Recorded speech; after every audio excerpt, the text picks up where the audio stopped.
What are the biggest questions facing teams like the Vegas Golden Knights, the Colorado Avalanche, and the Edmonton Oilers as we get set for the start of the season in October? We discuss on today's episode of Locked On NHL. You're Locked On NHL, your daily podcast on the National Hockey League. Part of the Locked On Podcast Network, your team every day.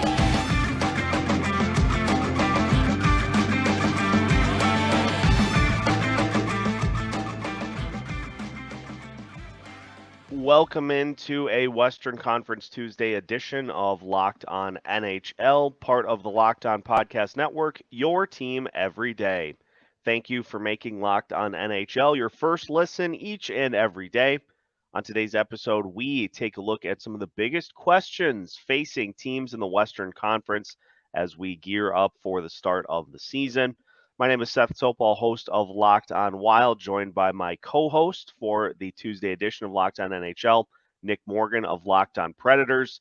Nick, it's crazy to think that when we put this together, this is a multi-part series that's going to get us to the start of the season, which just continues to get closer and closer.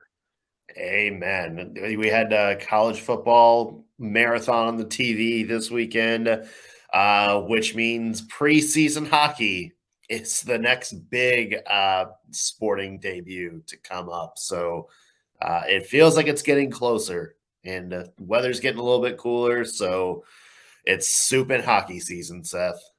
It is time. It's finally time. So, what we're going to be doing over the next few weeks is just going through the entire Western Conference and coming up with the biggest questions facing those teams. And we'll kind of bounce questions off of each other and discuss. I want to try to hit everybody before the season starts so we have a little bit of an idea of some things to watch for throughout the Western Conference. And we'll start at the top. Start with the champions, the Vegas Golden Knights, who celebrated the Stanley Cup win all off season, and rightfully so. So, Nick, biggest question facing the Vegas Golden Knights, and in my mind, it's just a question for them of whether or not they are going to be able to repeat. Did you have a different one, or was that the one that came to your mind as well? I mean, that's the biggest one. Of course, I think roster-wise, it's who's going to be in goal for them this year. They got Logan Thompson, who, of course, was an all-star last year, and then Aiden Hill, who was the, kind of maven of the playoffs. So that, to me, is a big roster question, but they're good with either one of them. The biggest thing for Vegas is just, can they manage to kind of keep finding contributions to keep the band together? I mean, we've seen the last few Stanley Cup champions, Colorado, who we're going to talk about today, Tampa Bay, they finally get this team, together on a run that wins the Stanley Cup. And then comes the turnover, where they, a lot of big key pieces, need raises. Maybe they're up against the cap. And so you see a lot of players shuffle out, maybe some new players shuffle in, maybe some younger players coming through the system, trying to take over that spot. And the biggest question to me is, can Vegas do that? Obviously they lost Riley Smith as kind of a cap dump this summer. He was, a big piece of that team for a very long time.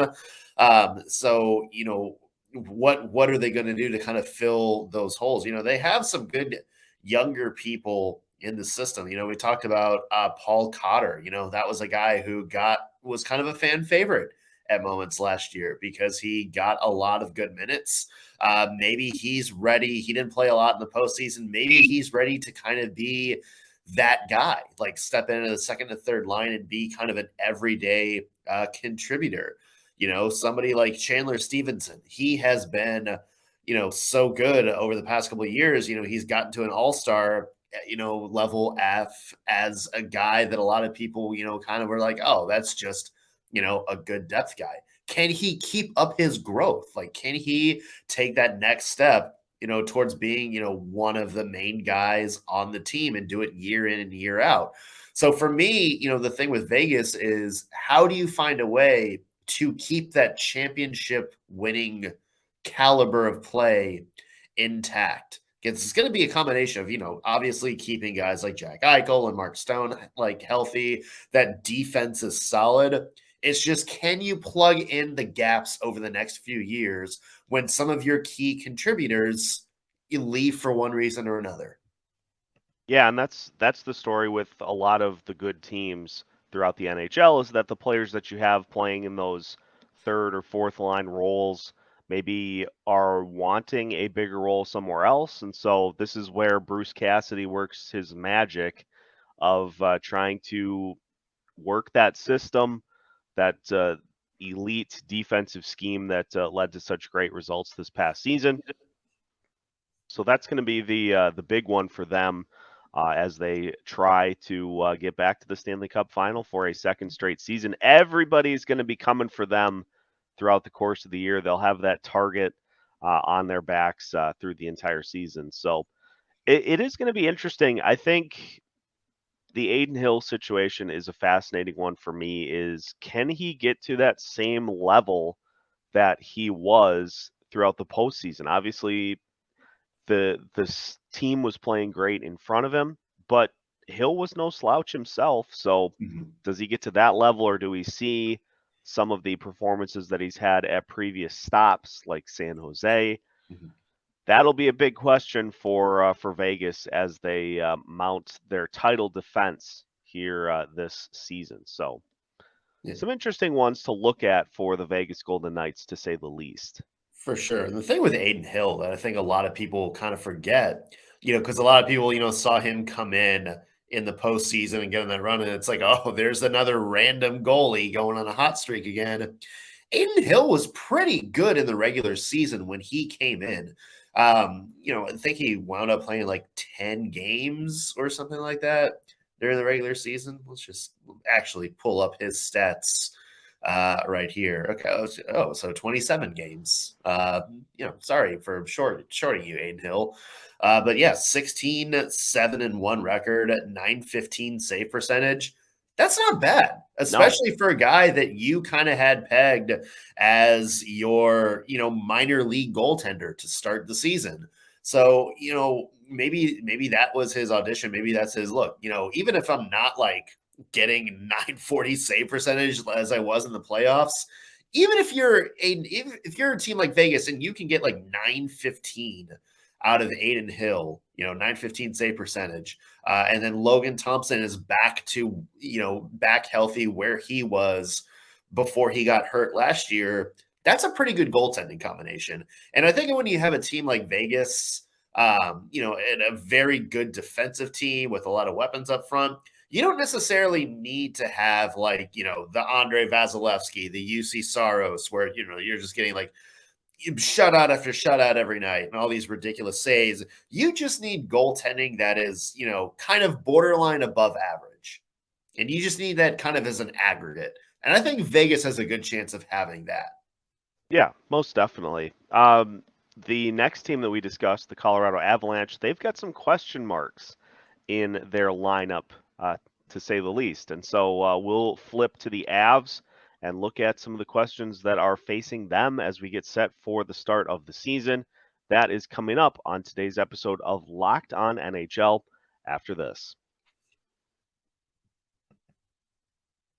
Our next partner is a product I use on an everyday basis. And the reality of the situation is this. It comes down to simplicity when using AG1. No longer do you need 5 or 6 bottles of vitamins and supplements. You lay them out on your counter, try to figure out how to get them into your system while you're also trying to get ready to leave for work for the day. AG1 only takes 1 scoop in a glass of water, and you are getting 75 high-quality vitamins and minerals into your system just like that. It also leaves you feeling ready to tackle the day by boosting your energy to levels previously unheard of. If a comprehensive solution is what you need from your supplement routine, then try AG1 and get a free 1-year supply of vitamin D and 5 free AG1 travel packs with your first purchase. Go to drinkag1.com/NHL Network. That's drinkag1.com/NHL Network. Check it out today. Welcome back to today's Western Conference Tuesday edition of Locked On NHL. Once again, thank you for making Locked On NHL your first listen each and every day. Seth Toupal and Nick Morgan looking at the biggest questions facing Western Conference teams this season. Let's talk about the Colorado Avalanche, who won the Central Division. They ended up getting ousted by the Seattle Kraken in the postseason. Just an unforgettable series there, as that one went all the way to a seventh game. And Nick, for the Avalanche, they've got some roster questions for this season. Most notably, when do we potentially see Gabriel Landeskog? He continues to deal with some very serious injury situations there. But also, you got the likes of Valeri Nichushkin, who had a rough end to the season off the ice. So there are a lot of questions for the Avalanche this season. I think the biggest one in my mind is, are they going to be able to get some of those solid performances from their depth guys that they got this past season that helped propel them in with injuries to their key guys? Yeah, and that's going to be tough because, you mentioned you don't have Landeskog back. You'd lost JT Compher to Detroit this offseason. He was somebody that stepped up in a big way and helped add some of the depth Colorado lost the previous season. Because remember, Colorado was still figuring out how to, make up for Nazem Kadri and Andrei Burakovsky's production, after they left. JT Compher was one of those people that kind of filled that void, and now he has gone. Evan Rodriguez was another guy that stepped up and filled that void, and now he's gone. You lost Alex Newhook, who you kind of hoped was going to be, maybe this is the year he kind of steps up and really cements that spot. They don't have him anymore. You bring in Ryan Johansson. A lot of people are excited. Maybe he's like the guy that can kind of, permanently stop the bleeding in that second line center spot, just have somebody there consistently over the next couple of years.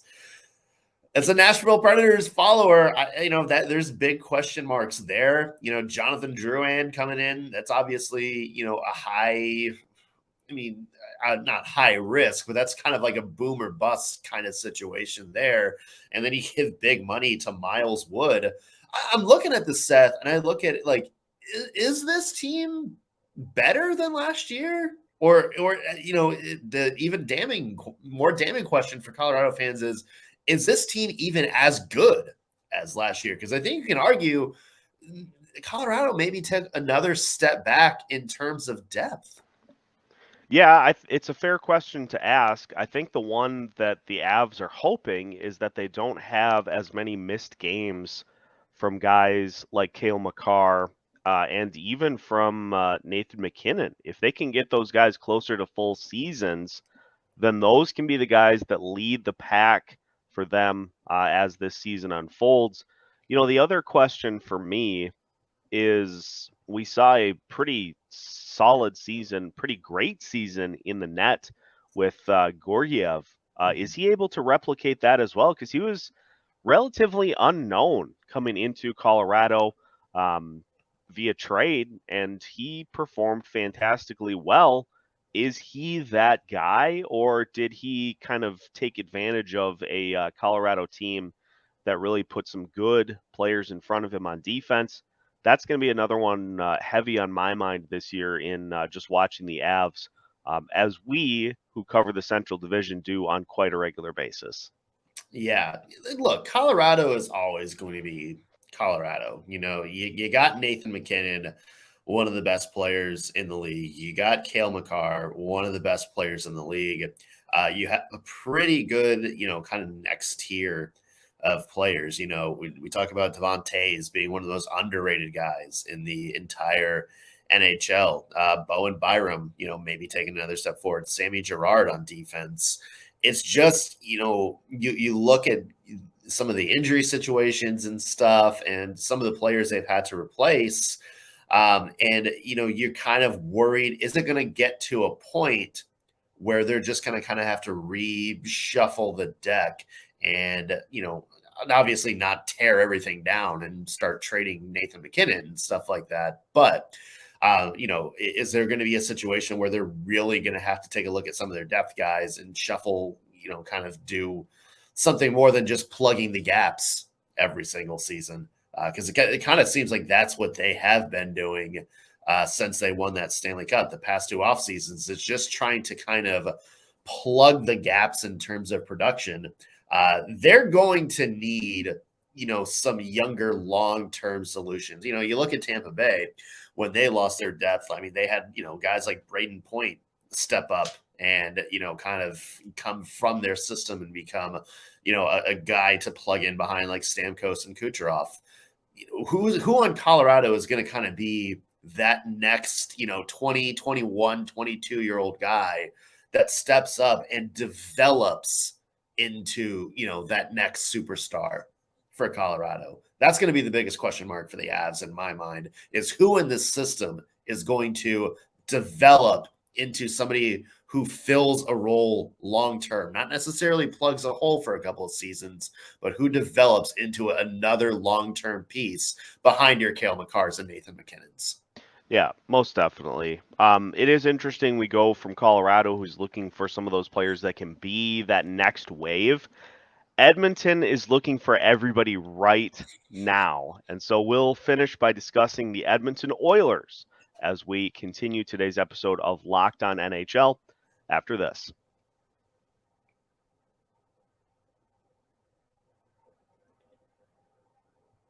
Final segment of today's episode of Locked On NHL, a Western Conference Tuesday edition. We thank you once again for making Locked On NHL your first listen each and every day. Seth Toupal of Locked On Wild and Nick Morgan of Locked On Predators joining to discuss some of the biggest questions facing teams in the Western Conference as we gear up for the start of the season. We're on to the Edmonton Oilers now, and Nick, we talked about this a couple of weeks ago.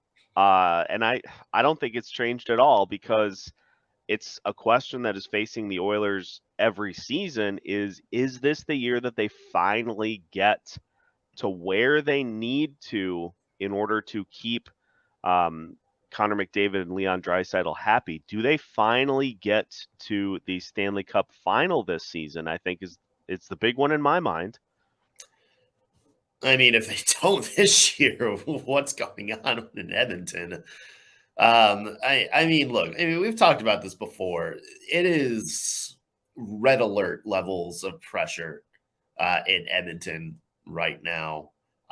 You've had two of the best players of our generation, including the best player of our generation, on your team for almost a full decade at this point, and you haven't won a game in the third round of the playoffs. And that says just a lot to how bad I think the rest of the Edmonton Oilers are. And I look at their offseason moves this year, and, everybody's talking about Connor Brown coming in, because he was line mates in Erie with Connor McDavid. And it's like, all right, we got the Connor connection again. Connor Brown had 39 points last year. Like, let's cool it down a little bit. Like, are we really expecting Connor Brown to be the beast that elevates Edmonton into like the Stanley Cup contender? Goaltending, the jury's still kind of out on Stuart Skinner. Defense got better with Matthias Ekholm coming in there last year, but I think there's still, some depth question marks there. If the Edmonton Oilers do make a run this year, Seth, it's just because Connor McDavid and Leon Draisaitl are playing at ungodly levels. I don't see a lot on this team that's going to step up and carry a team to the Stanley Cup. Yeah, and you talked about the goalie situation, which it seems like is one that is discussed in Edmonton every season. And yes, they did find Stuart Skinner, who had a great season overall. Jack Campbell ended up also winning over 20 games himself as the backup. But you look at some of those numbers. I mean, Campbell had a goals against average of over 3.5 in 4 separate months. And I know, for instance, in the month of March, he played in 3 games, but he gave up 14 goals in those 3 games. And yes, They have an offense that is certainly capable of bailing those guys out, but when it gets to be crunch time, you need to have goalies that are capable of making saves to take pressure off that offense so you're not relying on guys winning games 6-5. And so if they get that for stretches, if they don't get that for the full season, that's where you get hurt. Yeah. And that's kind of what's hurt the Edmonton Oilers here. You'll have games where Connor McDavid and Leon Draisaitl go out and have 5 points each. And then the Oilers wind up losing 6-5, as you mentioned. There has to be other players on that team winning games besides those two. And that's kind of been the biggest, void. And the reason Edmonton hasn't taken that next step is it's just kind of, tumbleweeds behind them. I mean, Ryan Nugent-Hopkins had himself a really good this year, but even Nugent-Hopkins needs some help.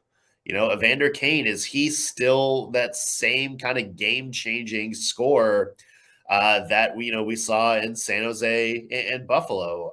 He was hurt for most of last year, didn't really get a chance to do much, but 28 points in 41 games. They're going to need something big from him. It's just, I think the biggest question mark is just if it doesn't work this year, Seth, what happens in Edmonton? Yeah, because you can ram your head into the wall time and time again, but after a while, that's just the definition of insanity, is doing the same thing over and over and over and expecting different results every time you do it. Well, at some point, they're going to need to get somebody in there to just kind of cleanse the roster and to make some decisions that help impact that team best going forward. And just to add a little more salt to the wound, in the series against the Vegas Golden Knights in round 2, the Oilers gave up 4 goals or more in 4 of the 6 games in that series.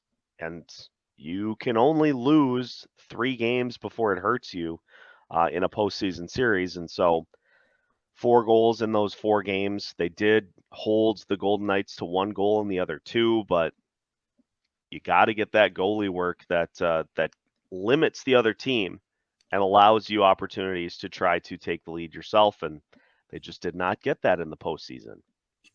Yeah, I mean that's got to change because even in some of their earlier rounds, their matchup with the Kings, they didn't exactly look like that dynamo you'd expect, having one of the best players in the league. So this is it for the Edmonton Oilers in my mind. It's got to happen this year. It's the last year of Ken Holland's contract. If the Oilers don't make significant strides, maybe they don't even win the cup. Maybe they get to Game 7 of the Western Conference Finals and lose, 3-2 or something like that, that maybe you can feel good about. But there's got to be something significant this year, or you have to go back to the drawing board, clean house other than your 2 main guys, and really figure out how do we support these 2.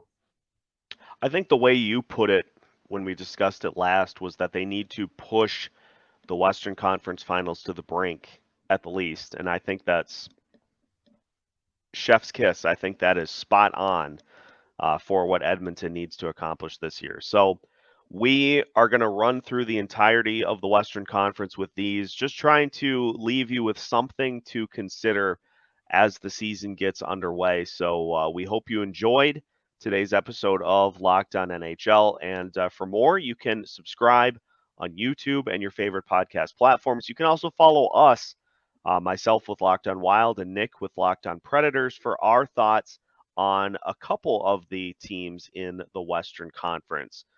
You can find new episodes all week long of Locked On NHL as part of the Locked On Podcast Network.